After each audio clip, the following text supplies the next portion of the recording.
ప్రతి శిశువు పుట్టుకతో ఒక కొత్త అధ్యాయం ప్రారంభమవుతుంది.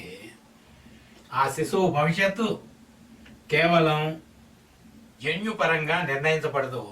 అతడు ఎలా పెరుగుతాడు, ఏ విలువలతో పెరుగుతాడు అనేది తల్లి క్రమశిక్షణ మీద ఆధారపడుతుంది.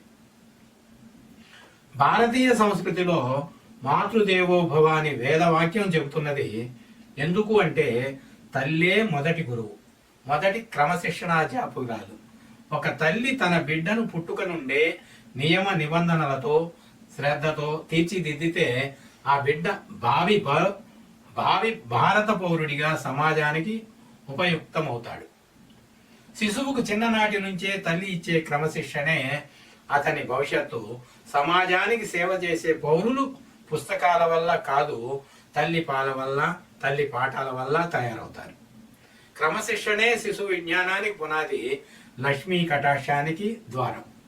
క్రమశిక్షణ అంటే కేవలం గద్దించడం కాదు, అది సరిచేసే ప్రేమ, పరిమితులను గుర్తు చేసే శ్రద్ధ.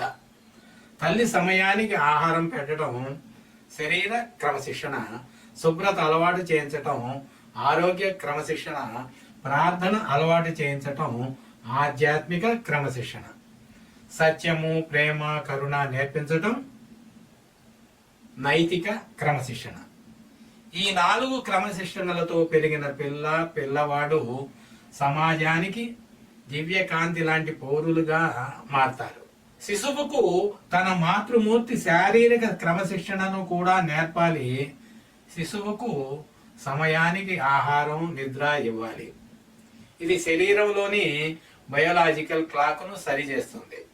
శిశువుకు చిన్న వ్యాయామాలు అంటే చేతులు కదిలించడం, కాళ్ళు కదిలించడం అలవాటు చేయాలి. ఇది శరీర బలం పెంచుతుంది. మలమూత్రాల పరిశుభ్రత తల్లి క్రమశిక్షణ వలనే వస్తుంది.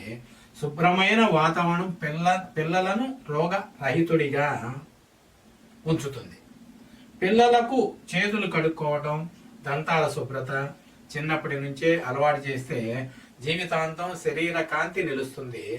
శిశువు ఏడుస్తుంటే తల్లి ఎప్పుడూ ఆరాటపడకుండా సహనం నేర్పే విధంగా ప్రేమతో స్పందించాలి. అతి ప్రోత్సాహం కాకుండా సరి అయిన బహుమతి శిక్షా విధానం చూపాలి. ఇది పిల్లల్లో మానసిక స్థైర్యాన్ని పెంచుతుంది. దీనితో పాటు ఆధ్యాత్మిక క్రమశిక్షణ కూడా అందించాలి. ఉదయం ప్రార్థన అలవాటు చేయాలి. భక్తి గీతాలు, నీతి కథలు వినిపించాలి. ఇవి పిల్లల మనసులో దేవుని పట్ల ప్రేమను పెంచుతాయి. తల్లి ఒక బిడ్డలో క్రమశిక్షణ నాటితే అది ఒక్క కుటుంబానికే కాదు, సమాజానికి ప్రయోజనం. క్రమశిక్షణ ఉన్న పిల్ల బాధ్యత గల పౌరుడు. బాధ్యత గల పౌరుడు న్యాయ సమాజం. న్యాయ సమాజం ధనవంతమైన, శాంతిమయమైన దేశం. కాబట్టి భారత భవిష్యత్ తరాలన్నీ తల్లుల చేతుల్లోనే నిర్మించబడతాయి. తల్లి క్రమశిక్షణే పిల్లల భవిష్యత్తు. క్రమశిక్షణతోనే విజ్ఞానం, విజ్ఞానంతోనే సమాజ సేవ. తల్లి పాఠమే వంశకాంతి, దేశకాంతి.